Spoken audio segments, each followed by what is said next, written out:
أهلا بكم يا شباب، بنكمل مع بعض صفحة 71. حل أسئلة الوحدة التانية. هنا وثيقة بتقول le petit déjeuner، الفطار est important، بيكون مهم. il apporte beaucoup d'énergie، هو بيعمل يعني بيحضر كثير من الطاقة. mange un yaourt، كل واحد زبادي. une tartine de pain، يعني شريحة خبز avec du beurre بالزبدة. ajoute un bon chocolat، وأضف الشوكولاتة الجميلة chaud الساخنة. et un verre de jus d'orange، و كوب verre يعني كوب من عصير البرتقال. هنا بقى بيقول لك ايه varie les aliments او déjeuner. varie يعني نوع الاليمون، نوع العناصر في الغداء، عناصر غذائية يعني. فهنا بيقول لك viande ou poisson avec du riz ou des pâtes، يعني اللحم او السمك مع رز او مكرونة. لو جوتي بقى اللي هو الوجبة الخفيفة c'est pour retrouver la force et l'énergie. retrouver يعني تجديد أو استعادة القوة والطاقة. un peu de chocolat، قليل من الشوكولاتة، أو ممكن un fruit avec du lait، فاكهة وإيه ولبن. le soir بالنسبة للمساء au dîner mange varié mais léger، يعني في العشاء كل أكل متنوع لكن خفيف. ne mange pas beaucoup car لا تأكل كثيرا لأن la nuit tu consommes peu d'énergie، لأن في الليل أنت بتستهلك consomme يعني تستهلك قليلا من الطاقة، فأنت مش محتاج تاكل كتير لأنك مش هتستهلك طاقة كتير. طيب إيه la boisson، وبالنسبة للمشروب بقى l'eau est très bonne، المية جميلة جدا pour la santé للصحة. les jus de fruits، عصائر الفاكهة apporte des vitamines، عصائر الفاكهة بتجيب أو بتعمل فيتامينات. le lait apporte du calcium، اللبن بيعطي كالسيوم. attention au soda، وانتبه بقى للصودا ils sont très sucrés، إنها إيه مسكرة جدا. نشوف الأسئلة. بيقول لك ce document parle، الوثيقة دي بتتكلم عن إيه؟ des activités quotidiennes، أنشطة يومية، ولا une recette، وصفة أكل يعني، ولا une alimentation équilibrée، تغذية متوازنة، ولا des ingrédients d'un plat، يعني مكونات طبق. هي طبعا بتتكلم عن التغذية المتوازنة اللي هي رقم سي، alimentation équilibrée. السؤال الثاني au petit déjeuner on peut manger une tartine de pain avec، في الفطار احنا ممكن ناكل شريحة خبز بالايه. هي جت هنا في الوثيقة، تعال نشوف في الفطار هناكل شريحة خبز بايه. هنا اهي بص كده في السطر التاني اهي une tartine de pain avec مين du beurre، بالزبدة. فاحنا هنختار كلمة زبدة. دور كده اهي beurre رقم ب. رقم 3 نقط nous donne beaucoup d'énergie، ايه هو اللي nous donne يعطينا كثيرا من الطاقة؟ le dîner العشاء، ولا le déjeuner الغداء، ولا le goûter الوجبة السريعة، ولا le petit déjeuner اللي هو الفطار. تعال نشوف مين اللي بيدينا كثير من الطاقة. بص كده أول سطر على طول بيقول لك إيه؟ أولا le petit déjeuner ماله il apporte beaucoup d'énergie، هو يعطي كثيرا من الطاقة. يبقى احنا هنختار مين؟ le petit déjeuner رقم دي. السؤال اللي بعده Le soir, on doit prendre un petit repas parce que on. يعني في المساء يجب أن نتناول وجبة صغيرة. ليه؟ parce que لأن إيه؟ لأن إحنا retrouve la force يعني بنجدد القوة بتاعتنا في المساء، ولا a beaucoup d'énergie لأن إحنا عندنا ده افوار ده يعني يملك او عنده، لان احنا عندنا كثير من الطاقة، ولا لان احنا consomme peu d'énergie لان احنا بنستهلك قليل من الطاقة، ولا ايه اون فورم لان احنا بنكون في الفورمة. طبعا احنا لازم اننا نتناول وجبة خفيفة في المساء لاننا بنستهلك قليلا من الطاقة، اللي هي الاختيار رقم سي. جت منين؟ تعالى اجيبها لك من الوثيقة. تعالى كده عند ايوه اهي السطر ده بيقول لك ايه؟ car لان la nuit tu consommes peu d'énergie لأن في الليل أنت بتعمل إيه؟ بتستهلك قليل من الطاقة. السؤال الخامس au déjeuner في الغداء on peut prendre نستطيع أن نتناول في الغداء بقى نتناول إيه؟ شوكولا ولا ياغورت اللي هو زبادي، ولا صودا، ولا بواسون سمك؟ طبعا نتناول سمك.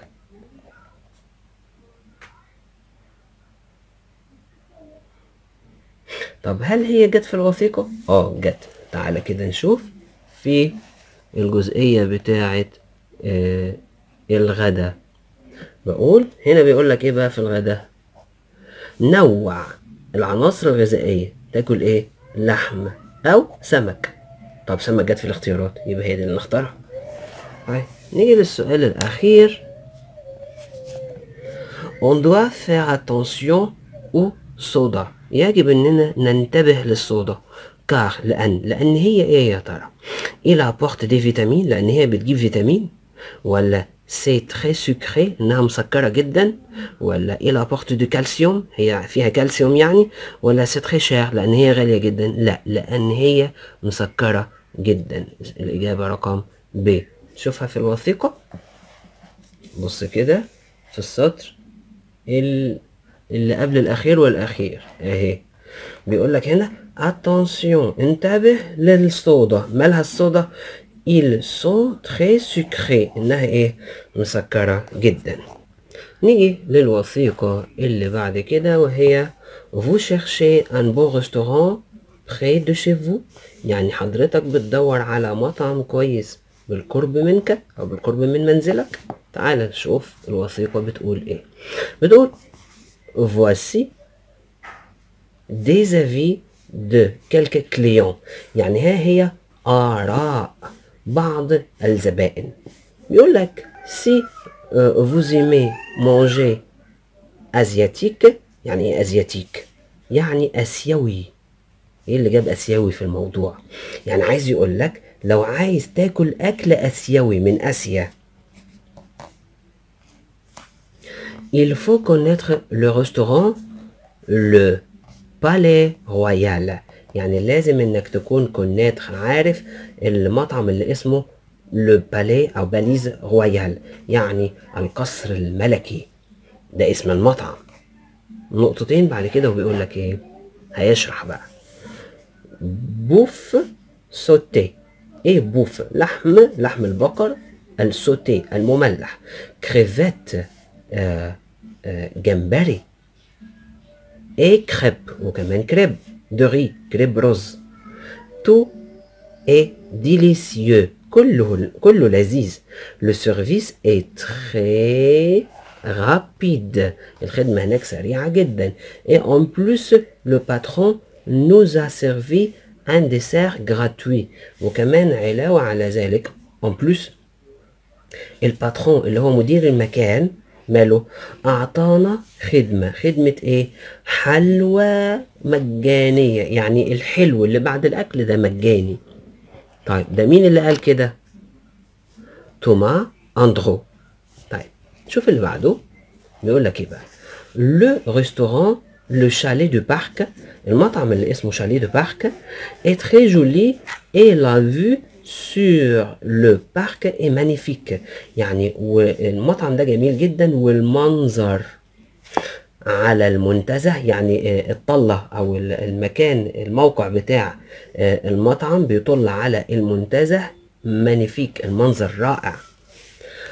par contre، وعلى العكس لا كويزين، المطبخ بقى سي با سا، مش كده، ليس كذلك، يعني مش حلو زي المكان. امال ايه؟ le saumon mayonnaise a une drôle d'odeur. يعني ايه؟ سمك السلمون اللي بالمايونيز ماله؟ عنده اودور كده، ريحة مش كويسة. طيب، la sauce sur la purée du poulet rôti et froide. الصوص اللي هي الصلصة يعني، أو الصوص اللي محطوط على البطاطس المهروسة بتاعة الفرخة المشوية أو المحمرة، ماله الصوص ده؟ بارد ساقع. et le pain، والخبز ماله؟ n'est pas frais، والخبز مش طازة، بايت يعني. bref، بالاختصار كده بقى، l'endroit est très agréable، الموقع، المكان ده رائع جدا. mais le client n'est pas roi، لكن الخدمة مالها؟ مش روا، مش ملكية، يعني ايه مش حلوة يعني.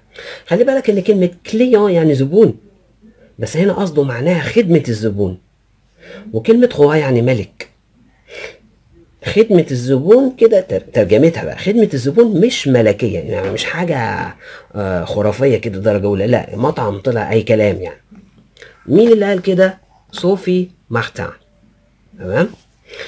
الفقرة اللي بعد كده، si vous voulez manger des produits naturels et spécialité، يعني لو انت عايز تاكل منتجات طبيعية وخاصة، سبيسياليتي حاجة كده خصوصي، منين؟ خاصة منين؟ دافريك دو نور، من شمال افريقيا. ايه بقى من شمال افريقيا؟ essayez le restaurant le café de l'Orient، يعني جرب، جرب مطعم اللي اسمه قهوة الشرق، le café de l'Orient. vous allez adorer، انت هتحبه. je recommande je recommande le couscous au poisson، يعني انا اوصي لك او ارشح لك انك تاكل اكلة الكسكسية اللي بالسمك. excellente، دي ممتازة. et aussi les légumes، والخضروات اللي هي ايه؟ parfumée، اللي هي اللي ليها طعم. زي ايه بقى الخضروات دي؟ الكاروت اللي هو الجزر، او الاريكو اون سالاد اللي هي البسلة اللي في السلطة. attention quelques plats sont assez chers، انتبه ان في بعض الاطباق بتكون غالية الى حد ما. et la serveuse est très bavarde، والخادمة اللي هناك اللي هي اللي بتحط الاكل مالها؟ رغاية جدا. مين اللي قال كده؟ سارة فيرني. تعال بقى نشوف الاسئلة. يقول لك à la fin du repas le patron de restaurant le Palais Royal a offert، في نهاية الوجبة الرئيس أو المدير بتاع المطعم اللي اسمه باليز رويال يقدم ايه يا ترى؟ طبعا الباليز رويال ده اللي هو ايه؟ المطعم الازياتيك، المطعم الاسيوي. بيقدم ايه في النهاية؟ بص كده في السطر الثالث، 1 2 3 اهو، يقدم ان ديزير جراتوي، يعني حلوى او حلو مجاني. تعالى نختارها بسرعة، ان ديزير جراتوي اهي رقم سي. اوكي. رقم 2، او كافيه دو لوريون، في المطعم اللي اسمه كافيه دو لوريون لا سيرفيز ايه؟ لسه قايلينها على طول، الخادمه بتكون ايه؟ بص كده في الوثيقه اخر سطر، لا سيرفيز ايه بافارده او تري بافارده. تعال نختار بسرعه اهي الرابع بافارد. طيب ساره، ساره بتحب ايه؟ لو كريفات الجمبري ولا لو بولي الفراخ ولا لي كريب الكريبات ولا لو كوسكوس او بواسون الكسكسية بالسمك. تعال نشوف سارة بتحب ايه. سارة طبعا اللي هي اخر واحدة بتتكلم في الوثيقة، وطبعا هي بترشح الطبق اللي هو اسمه الكسكسية بمين؟ بالسمك، فهي بترشحه، اذا هي بتحبه، فهي كده بتحب ايه؟ الاجابة الرابعة اللي هي le couscous au poisson. طب السؤال الرابع، سيلو صوفي les plats dans le restaurant. بحسب صوفي الأطباق اللي في المطعم اللي اسمه لو شاليه دو بارك سون بتكون ايه؟ صوفي أساسا مش عاجبها الأكل اللي في المطعم بتاع لو شاليه دو بارك. صوفي دي هي مش عاجبها الطعام اللي في المكان ده كله، فهي هتقول ايه بقى؟ هتقول ان الطعام ده مش كويس او الاكل مش كويس. تعال نشوف الاجابات المتاحه. بون جيد، ولا تريز اغريابل يعني رائع جدا، ولا ديزاغريابل مش كويس، ولا ديليسيو يعني لذيذ؟ طبعا ديزاغريابل مش كويس. السؤال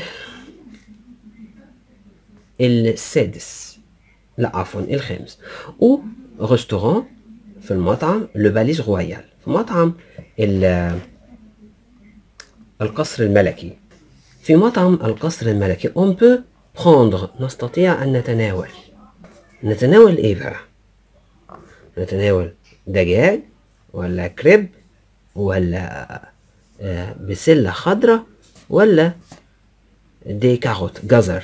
تعال نشوف. في مطعم القصر الملكي نستطيع اننا نتناول ايه؟ انا على ما اتذكر هنتناول كريب، بس تعال نشوف. في مطعم القصر الملكي لو باليز رويال هناكل ايه؟